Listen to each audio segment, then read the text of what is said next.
Thank you for joining the Mobile Car Doctor of Noble, Oklahoma. Thanks for joining my YouTube. Today we're working on an 08 Ford Edge. This one here happens to have the 3.5 motor. It's a very beautiful car. It took me a day to get it prepped to make sure we disconnect all the lines. I'll give you a couple of shortcut tips real quick. One, if you don't have special tools to disconnect lines like the AC right here, see the AC line, and you say, oh, I can't do that. And what it is, you see the end of it here? Basically, this connects to that. Well, there's seals in here, and it keeps the AC Freon, the R134A, inside.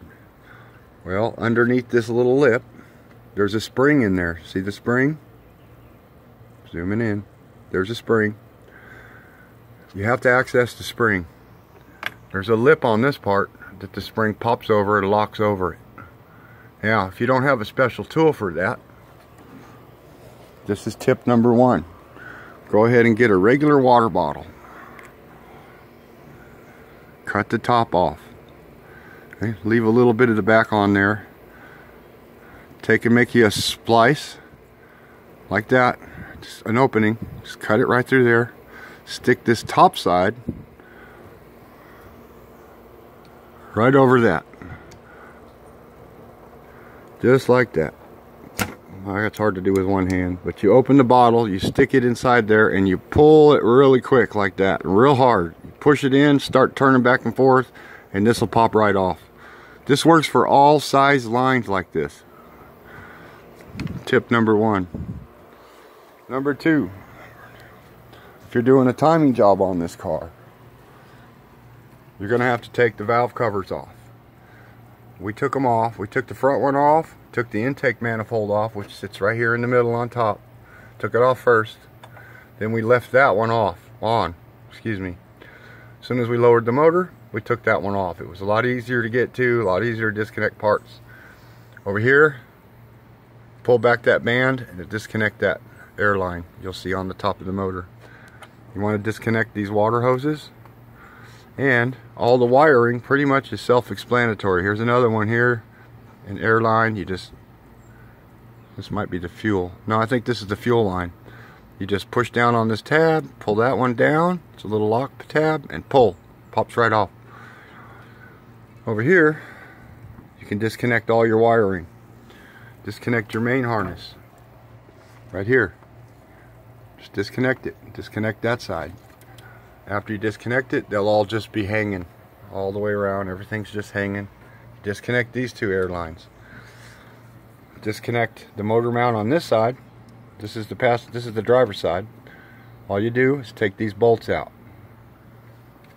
Okay. Here's the motor mount for the passenger side. You want to take that out too. It goes over there. You take that out. After you take those out, you can start doing the other play. You come underneath the car. Now, make sure you have a crane, because as you can see, the crane is going to hold it up off the ground by the crane legs, just high enough where you won't cause any damage. If you take the struts, take the bolts out right here, and just leave them connected up there. Take those off. All this will drop down. Okay? Do that first. Now, your crane legs are down there, and you can use the motor bolts where this was attached, right down there. The nuts and the bolts, you put a chain on there, you wrap it up. Leave plenty of length, because you got to go down with your crane, not up. So you want to leave plenty of length to come down, about 3 feet. Same thing on the other side, where your engine mounts are. I'm going to walk around.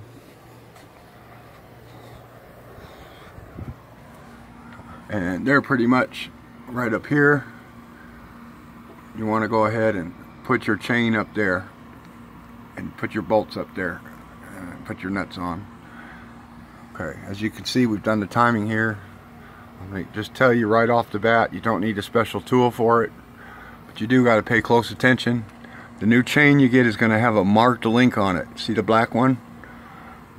This one has one as well. It's up there. If you put your finger on the top of the cam, you can feel a groove. Line the groove up and line the chain up with each other. Come around this way. Do this first. Make sure the chain goes all the way over to the other one where the mark is and the groove's there. Then you can put this back on. Put that back on. There's not that much play right now. It's semi-tight. Come around here. There's a square. Make sure it's facing straight up.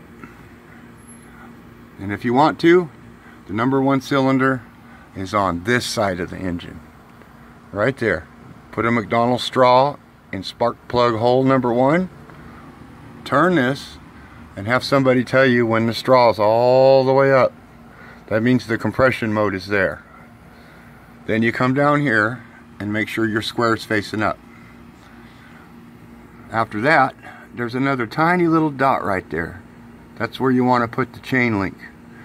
All these links should line up. And then you know it's correct. So you have nothing to worry about. You can come back up here.